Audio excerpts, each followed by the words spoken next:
Sam, did you bring a topic to talk about? Wanted to talk about our first experiences with TTRPGs, tabletop RPGs, or our first gaming experiences and video game such. Like, how Oh my did you god. first realize that that was your niche? Like, you wanted to do this? I needed to do it. You're gonna date me so Oh, bad. you're gonna date Joey real hard. Um,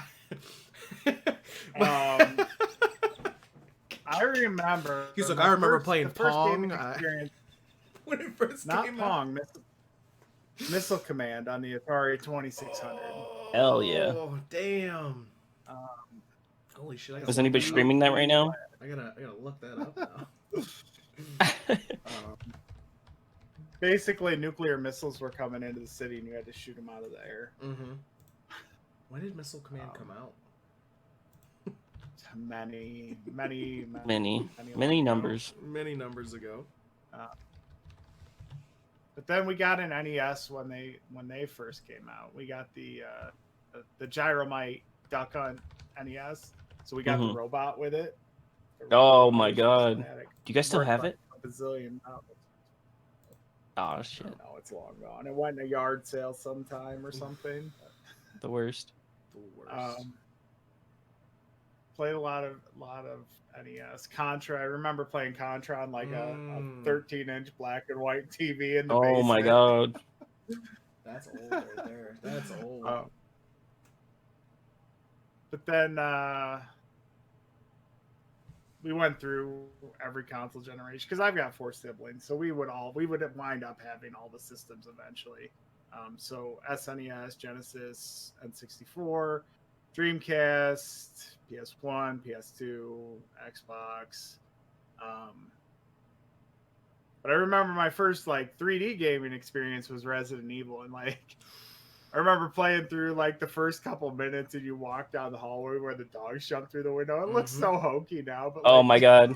It was scary. First time, I was like, yeah. I don't want to play this anymore. This is too real. Oh, that's how I went with Silent Hill. Oh my gosh, I could not play that game. Couldn't do it. I don't even think I could do it today. That game still scares me. Even though it's bad graphics. It's they definitely built an experience with that. And then as far as TTRPGs, actually the first game that I played was Cyberpunk 2020. Oh, I did not know that. Yeah, the role-playing game of the dark future. Hell yeah. Of 2020. Thank you, Mike Pondsmith. It was. And then I also played, because right around the same time, Deadlands came out, which was a Wild West, like X-Files meets the Wild West. That one was a lot of fun, but I didn't actually play any D20 role-playing games. I remember trying to play 3.5. I was like, oh my gosh, this is just math. I do that in school. I don't want to do that for fun. No. So I didn't actually get into D20 stuff until 5th edition recently. So that's my sort of trajectory. Yeah. So before I even could comprehend a memory, my dad, there's pictures of my dad putting PlayStation paddles into my hand and playing PGA Tour and Madden and stuff with him back in the Dizay. But that was before I could even Sam Two Cups. That was before I could even fathom a memory, right? I think the very first video games I really remember playing, and it seems so fitting for a 90s kid, is Pokemon. It's playing that on the game. I remember playing Pokemon on the gray Game Boy, the one that wasn't color, because this is a vivid memory I remember. I was playing it on... It's funny that this is the first memory I remember, even though I definitely had to have been playing it before that, because I'm in the middle of the game or whatever. But anyway, we were on a plane. We were flying somewhere, and I do not remember where. But I was playing on my little Game Boy, not color, right?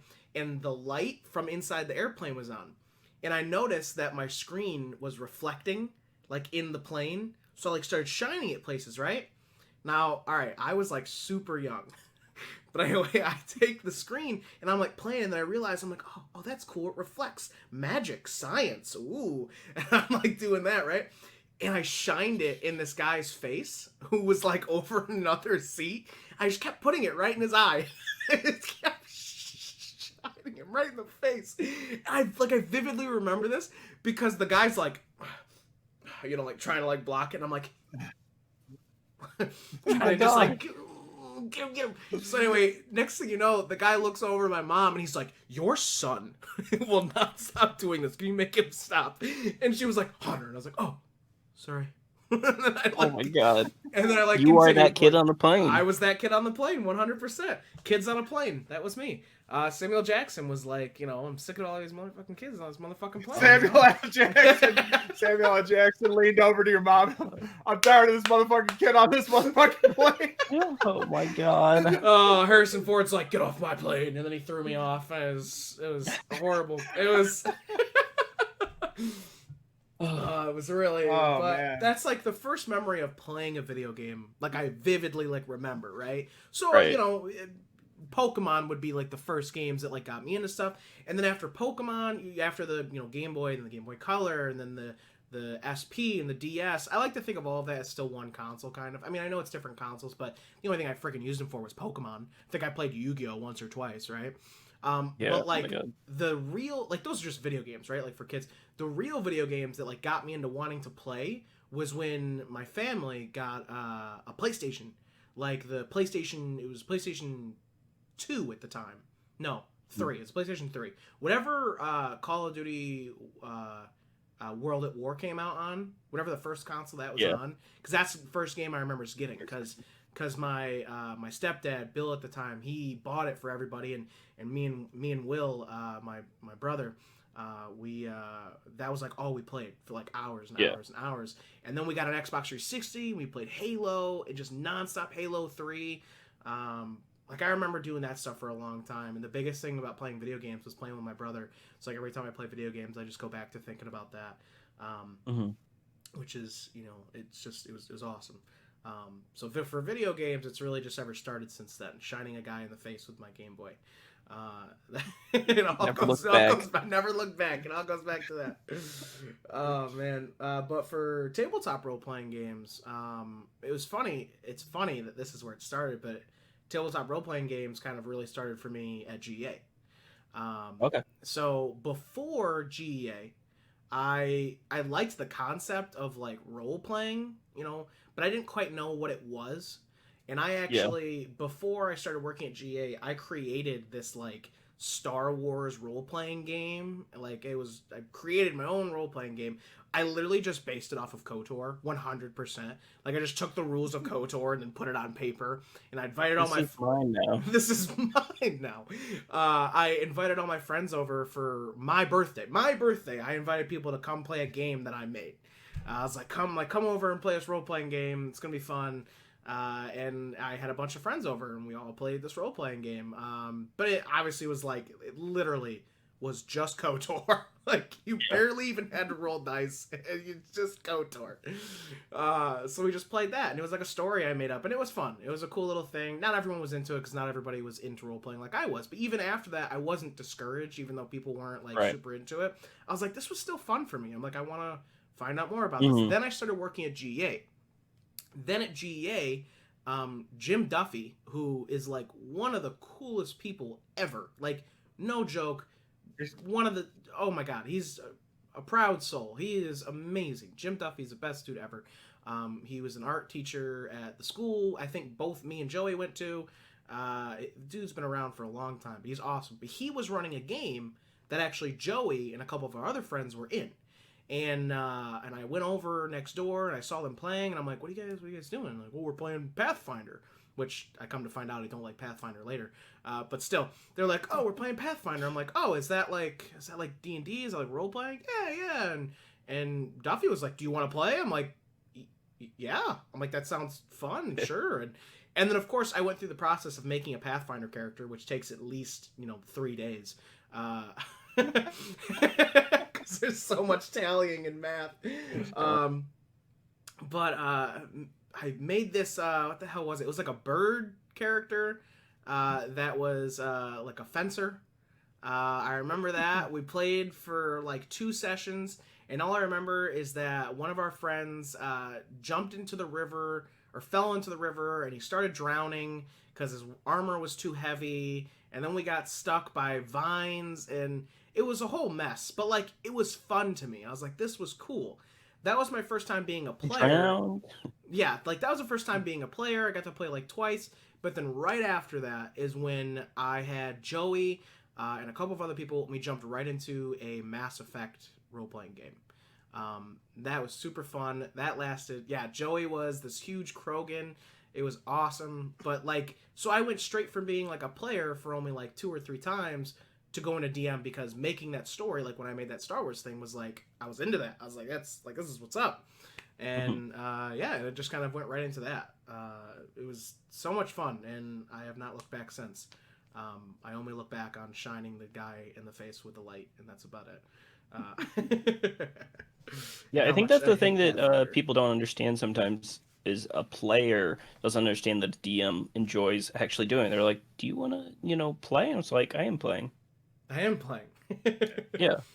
I just get to be everybody else instead of just one Yeah. person.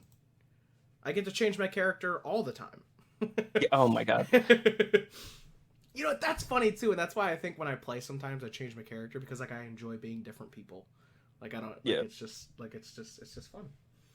That's why I was 3 different classes. In yours. Yeah. I was 3 different whole characters in yours. Yeah. Oh man. But yeah, Sam, what about you, man? What got you into video games? What got you into TTRPGs?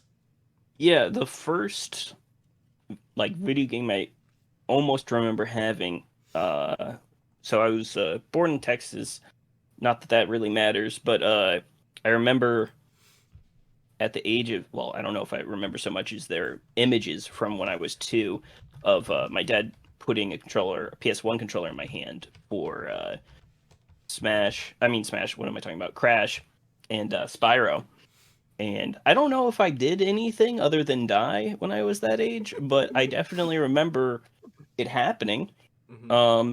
And from down there, I had, played Tekken. I played the sequels to Smash and Spyro. I keep on saying Smash. Dude, what if Spyro Smash. Smash? Smash Bandicoot. That's Smash Bandicoot. Yeah, there we go. Yes. God, we don't go there. Awesome. I do remember this one experience, kind of like you're shining a light into a guy's face, reverse roles. I went to the bathroom, as I do, and I came back to playing, and the controller wasn't working. I was like, "What's going on?" And I look at the screen, and I'm playing Spyro at the time. Spyro starts to move. I'm like, Goes in the machine. use my controller, not working. I'm like, it's not doing what I'm doing. It's doing something completely different. And then it runs over to some of the like rockets that explode when you open the chest or whatever. And I was like, no, no, no. And I was like, I am not in control of this. This is gonna be horrible. And Spyro breathes fire onto the whatever the fireworks things, and it hurts him. And I'm like, what's happening? And I finally look to my left, and literally outside of our house, looking through a window, is my father with the controller he stole and put a fake one in place with no batteries in it. And he's just laughing his ass off. I'm like, who does this? What maniac went to this effort to confuse his child? Who would ruin my life like this? I mean, it was very memorable. Probably, I mean, at that age, it was probably the most traumatic thing that happened to me. So Traumatized yeah, forever. traumatized. Yeah, that was definitely first gaming experiences. I mean, obviously that wasn't good gaming experience, but Hey, I thought it was yeah. good. I thought it was funny. But yeah, I definitely think that as I grew up and played more, because I never stopped, obviously, is that I really enjoyed the mentality of how hard the games were back then, and keeping that idea that, like, because PS1 era games were harder, or like, even older, of course, were harder because of the whole I guess Spyro and Crash, I did it, weren't as hard as some of the even older games because they took inspiration from arcades and how they had to, take money from you. But I definitely think that they have shaped it to be this point of being like, challenging. Not that I can't enjoy Animal Crossings and all that, but definitely like Not playing enough Dark Souls and challenge. stuff. Not enough challenge. Except for all Yeah. those fish you can't catch. Dude. Animal Soul.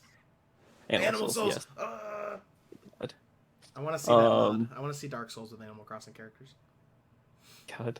Someone You get see, on great gray wolf Sif as a Sif, Artorias Sif. Okay, whatever. that. At Isabel. Yeah. Crazy Isabel. How do you point? I have Artorias right there. There you go. Anyway, The raccoon? No, I'm just kidding. yes. I mean, hey, Artorias as a raccoon in Animal Crossings would be like perfect. Tom Nook. But yeah, I'd say for TTRPGs and whatnot, a lot of the time, so I'm an only child. I spent a lot of time by myself, obviously, and with my own imagination because I had to create my own fun. And a lot of that time went into playing imaginary games, of course. And D&D is an imaginary game with rules. And so, typically you would to play imaginary, you're just like, I'm this thing, and you're that thing, or you choose what you are. Those are still rules. And so I remember very specifically sitting, I was probably 6 or so, I was sitting in bed, and I had a bunch of little like gems and stuff, little like plastic things, little figures and stuff, and I had a bunch of paper and a pen. And I had created a little RPG for myself. And like I was like, here's a tree, here's a shrub, here's literally the princess I need to save. And based on how far away I was from the tree, because I used a ruler, ninjas would attack me. And so not only did I figure out that, I also figured out, like, oh, there's a loot system. After I've rolled the dice to figure out if I beat the ninja or not, I'd get different loot and stuff, and they would be the little gems. And so that was, like, my first experience from TTRPGs, was me making a weird ninja princess saving game. And so from that, also playing with my friends as, in imaginary, I heard about D&D. They're like, oh yeah, it's this imaginary game where you roll dice and stuff. I said, that's stupid. Is this role playing? No, I was like, that's dumb. I want to go outside and hit people with sticks and act like I'm actually that person. I don't care about sitting down and rolling dice. I can be that thing if I just go out there with a stick. There you go. So obviously that mentality changed, but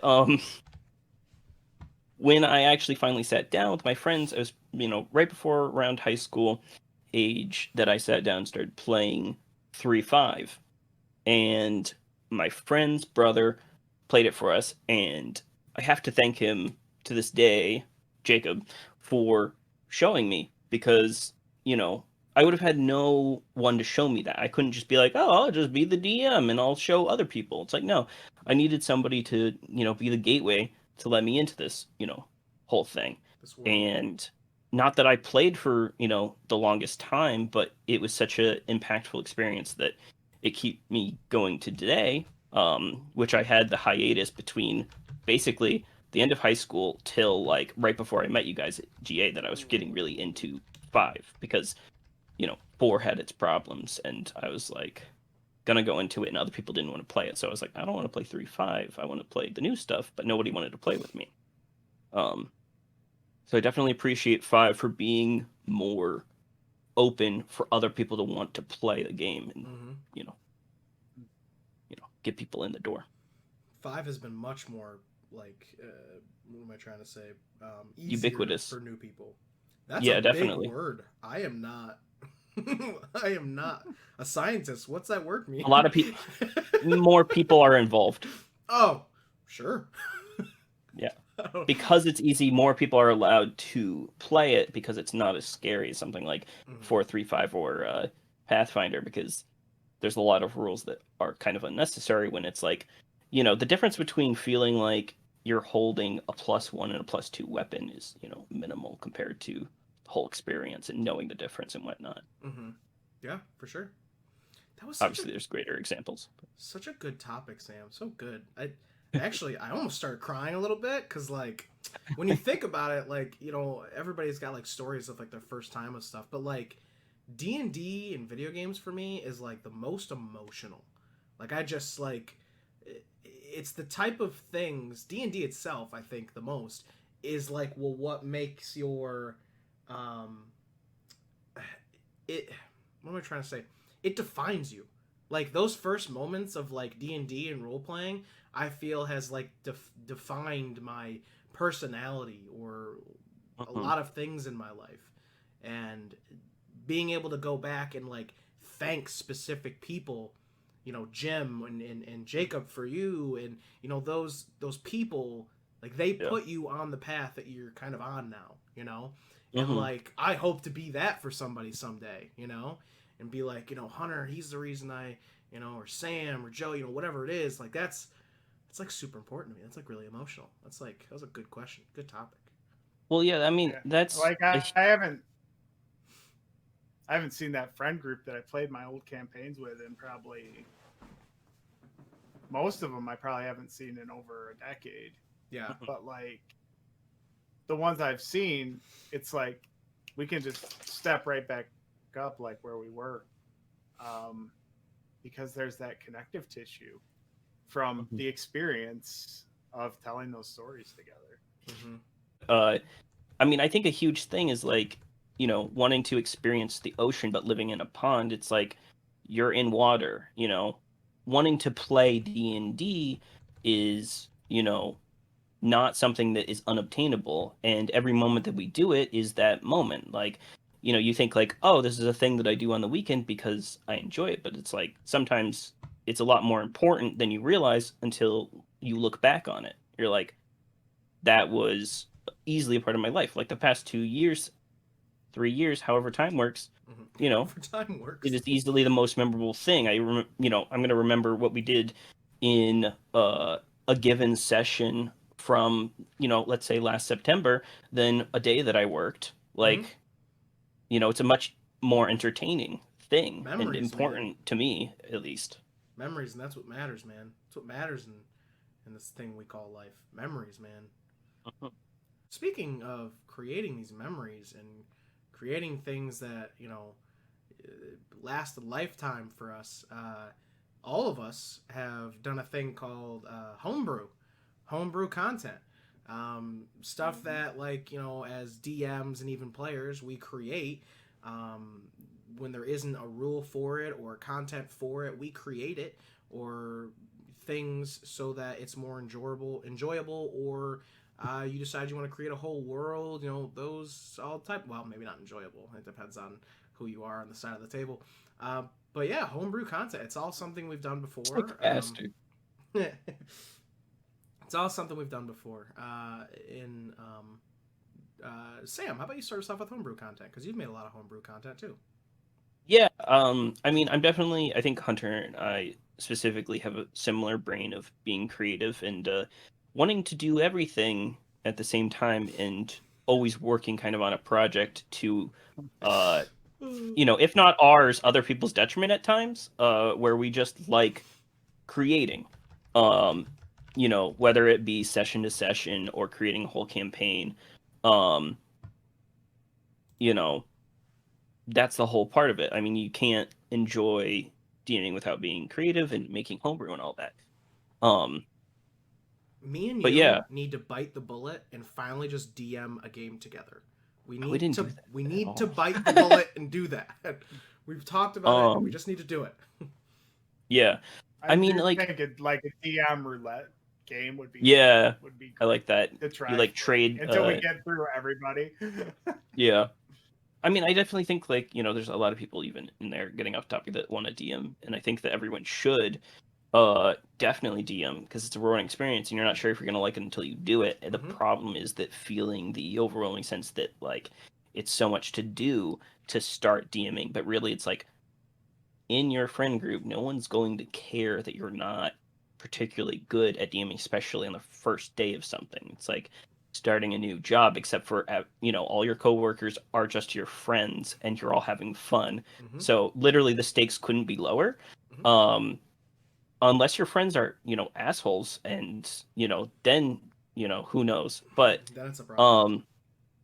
I mean, homebrew comes in many ways, whether you are creating your entire RPG yourself or literally just improvising. And that's something that I play into a lot because you can never expect everything.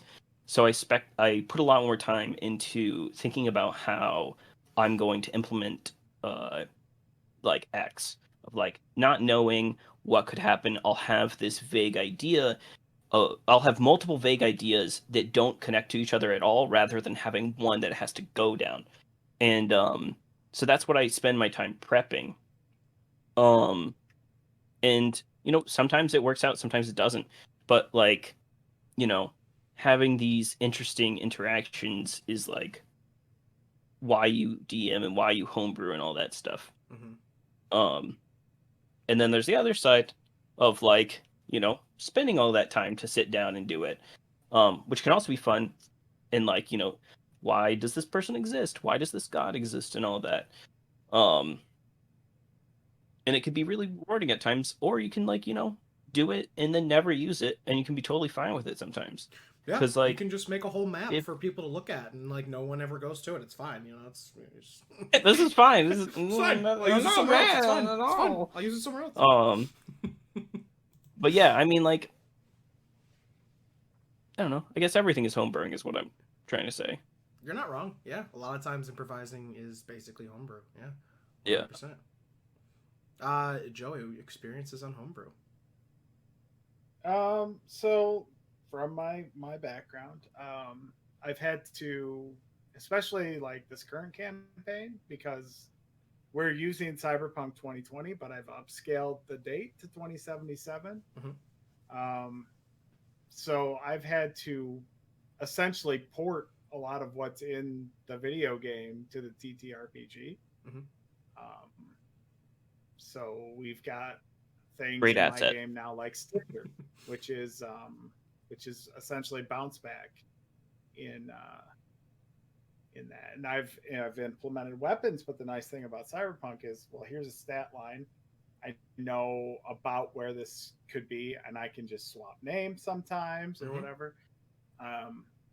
But I mean, over the last 2 decades that I've been playing Cyberpunk, I've actually written like my own supplement essentially in Chrome 77 and my house rule guide, which is, I think it's not super big, but it's like 20 pages of homebrew content.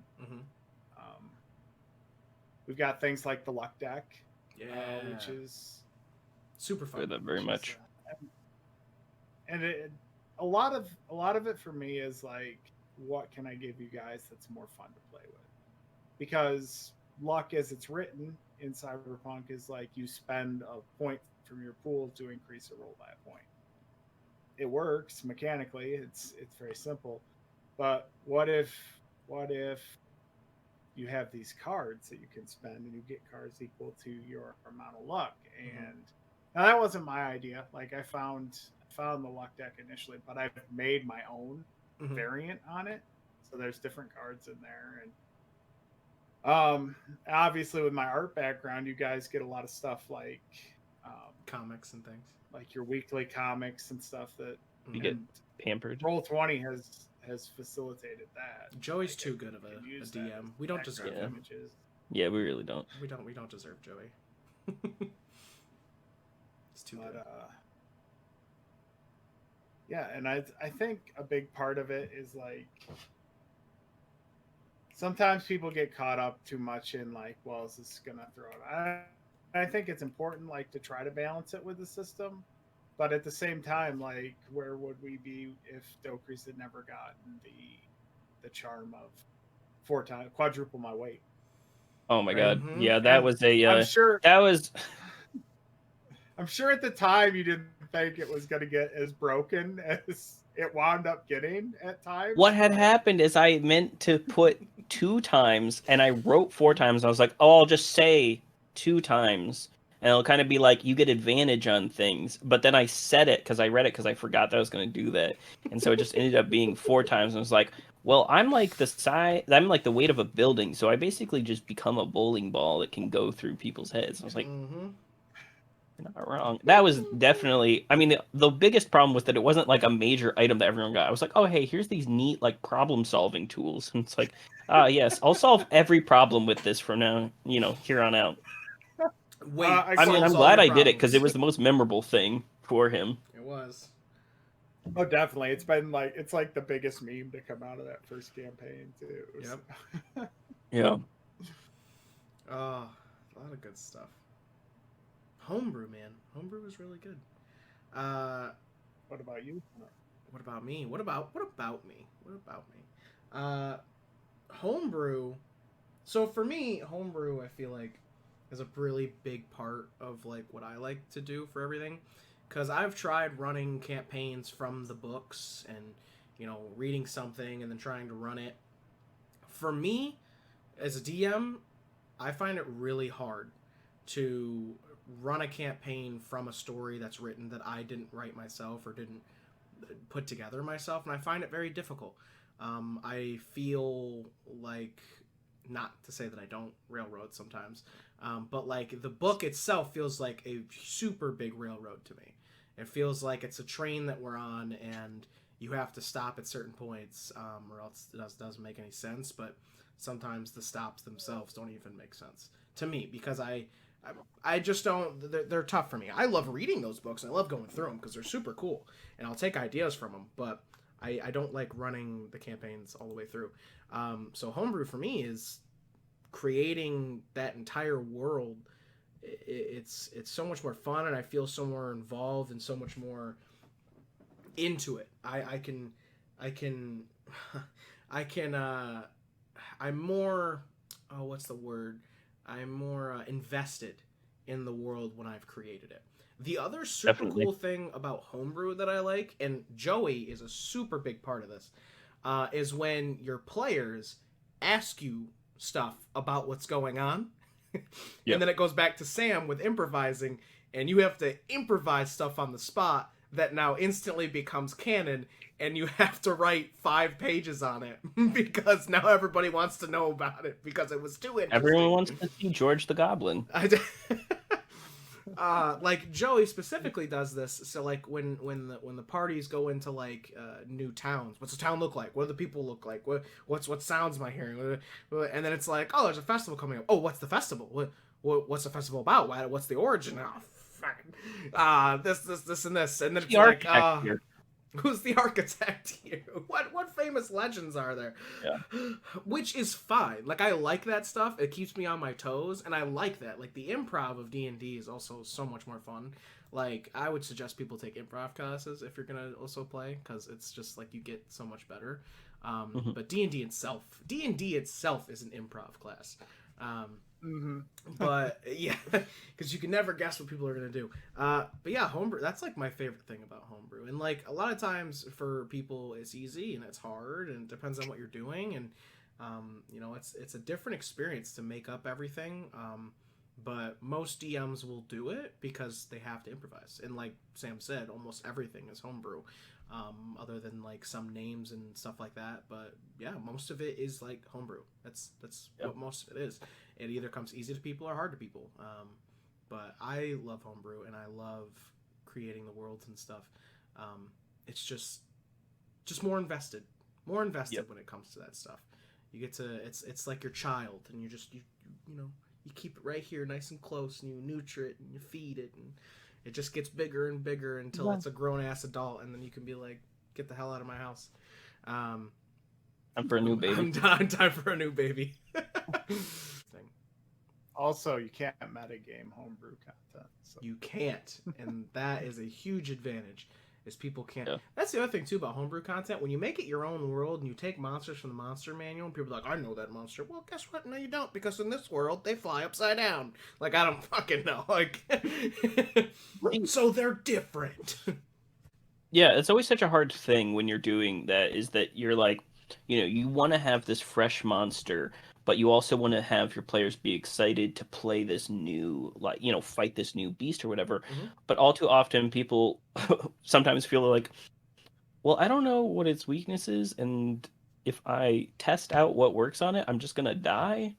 So it's always a hard balance of trying to figure out, like, what the right thing to do is, and, like, is describing that you think it might be weak to something, giving too much away, or, Mhm.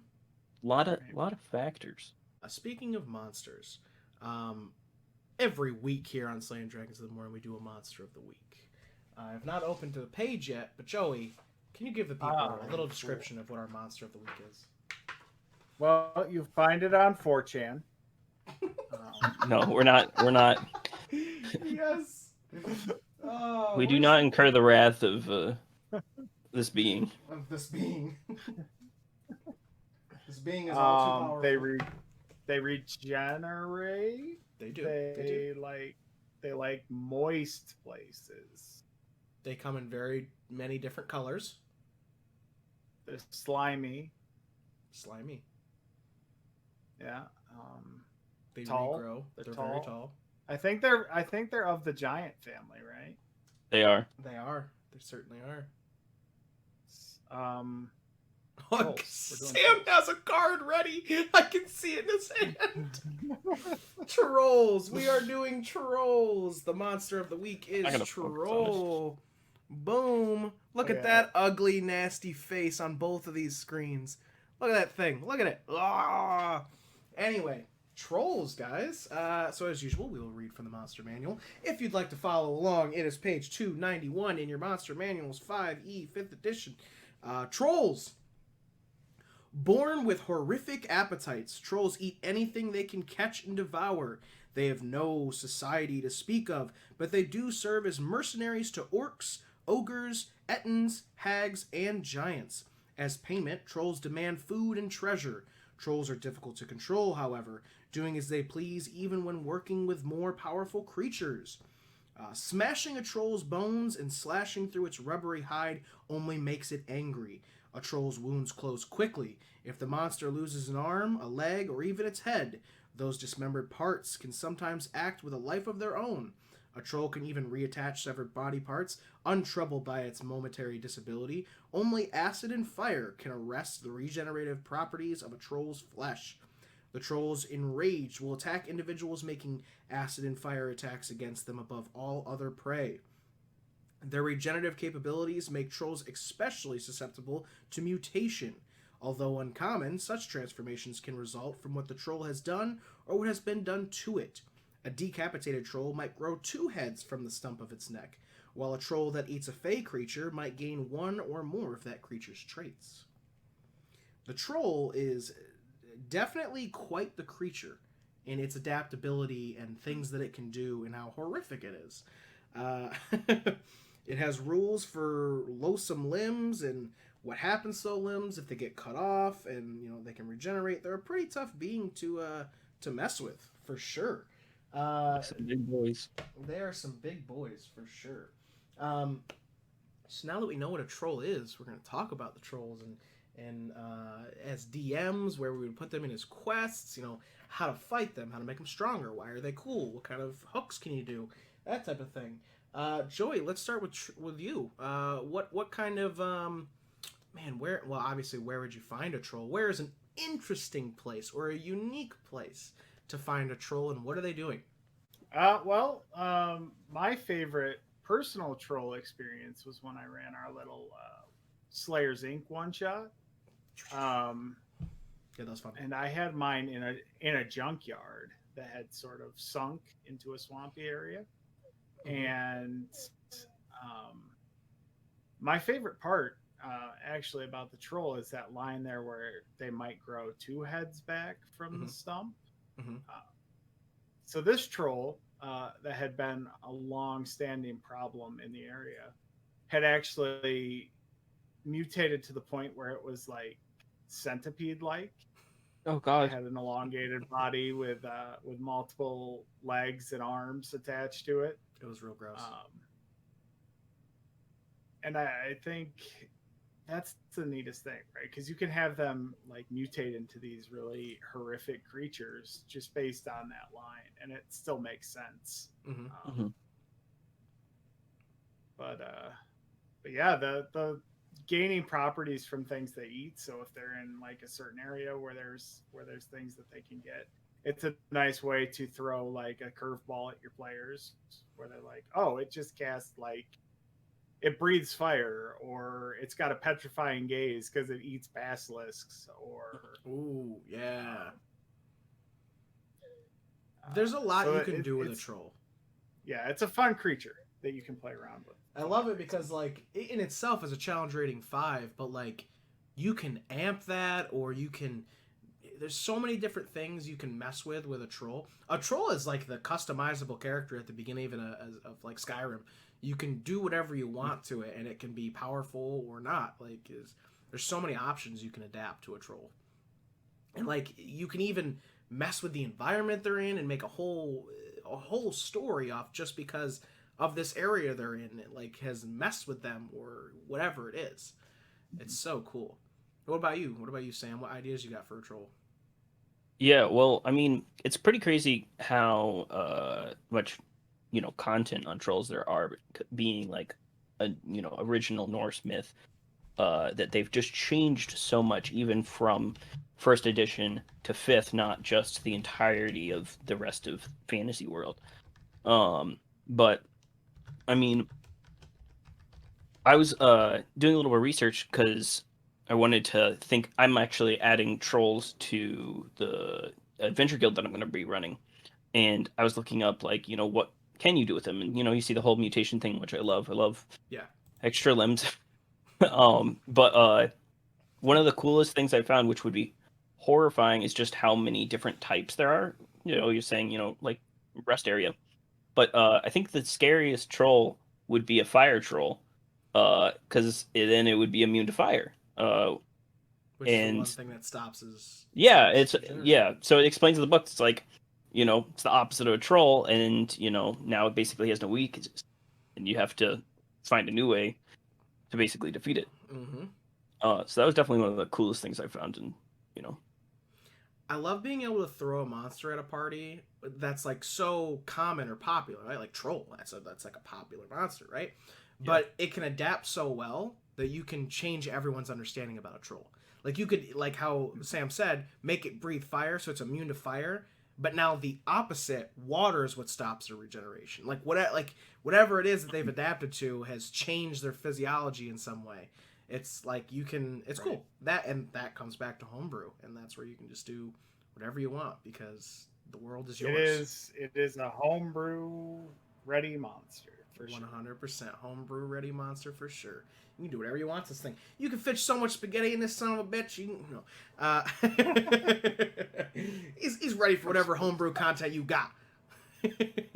Slabs the top of the troll. Troll eats your hand. Oh man, yeah, trolls are really cool. I think next question is, what type of quest can you think of is really good for a troll, other than just like terrorizing a village? Like what, like other than like the usual like trolls in the swamp, he's eating all the people. What's an interesting, unique troll quest or kind of involving a quest you can think of? You talking to me? Well, either of so you. Who can answer quicker? Like I said, no one knew what it was, right? Mm-hmm. Because it had changed so much. So like even as a bounty board mission, they can be like, there's this thing, but we don't know what it is. Mm-hmm. Like it's an old myth, and it's sort of resurfaced recently. And we don't know what it is or how to deal with it, but we know it's terrorizing the area and it needs to go. Mm-hmm. So they don't know what they're getting into. you can have, like I said, or the description said, it can be used as a henchman too. So it can offer leads to a bigger threat in the area as well. Yep. Which is really cool.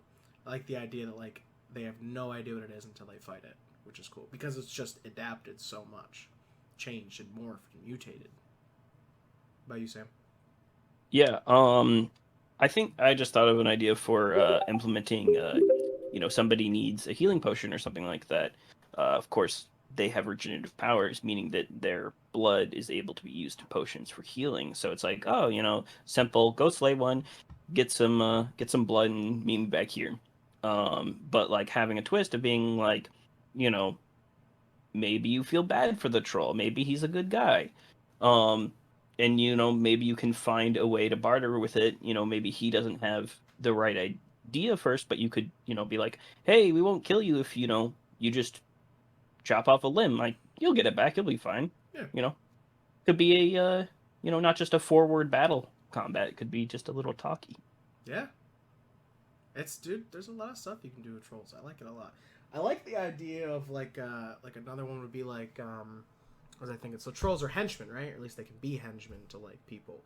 I like the idea that like the boss or whatever sends a troll into town as like a spy because it's the only henchman he has, and there's like a troll walking through town, and the party's like, and the party's like, who is this weird guy in a trench coat walking around? And then they discover it's a troll, and they like follow it all the way back to a cave, like just like weird stuff like that too. Because like, let's say the troll is adapted, like it's eaten so many halflings, its feet are actually super small instead of super big.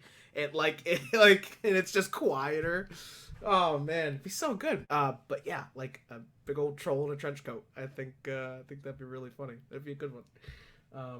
But yeah, I think it just stops at every food vendor to get something to eat. every single you and like the party's so like whoever in the party has like the highest wisdom, right? Like they spot this person. They're like, who the hell is this super weird person? And like you can tell they're being like really shady, and you just follow them, and every time they stop at a food vendor they're eating something every time.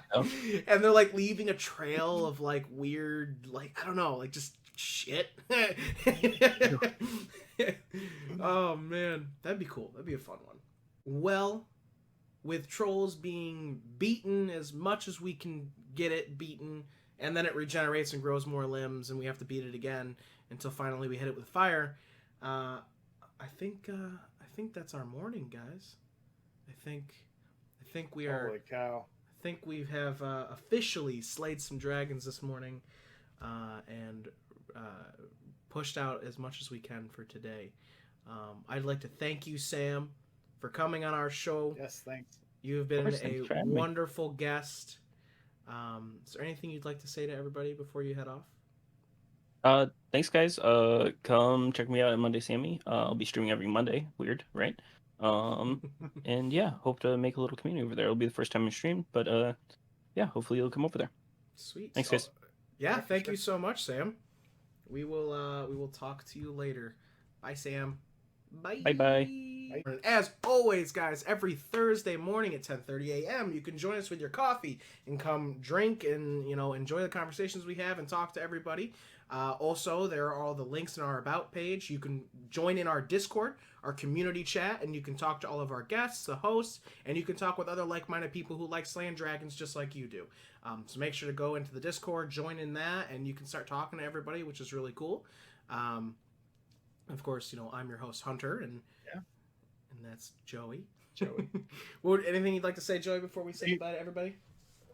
Yeah, get active. Leave your questions, comments, concerns. We will address them, or try to fit that into the schedule. That's something we definitely want to do. Mm-hmm.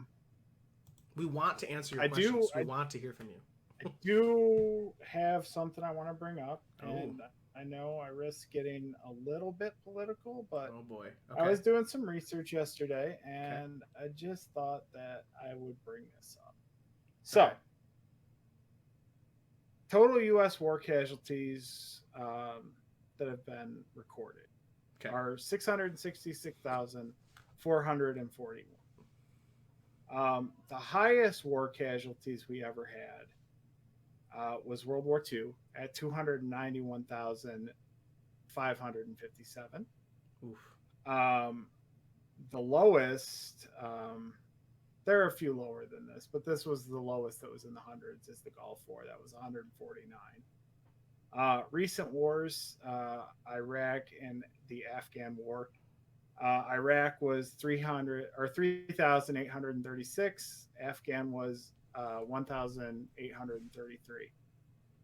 Right now, as of yesterday, the total deaths in the U.S. from COVID is 386,842. And yesterday alone, there were 4,300 deaths. So, mask up, be safe, everybody, because it's real.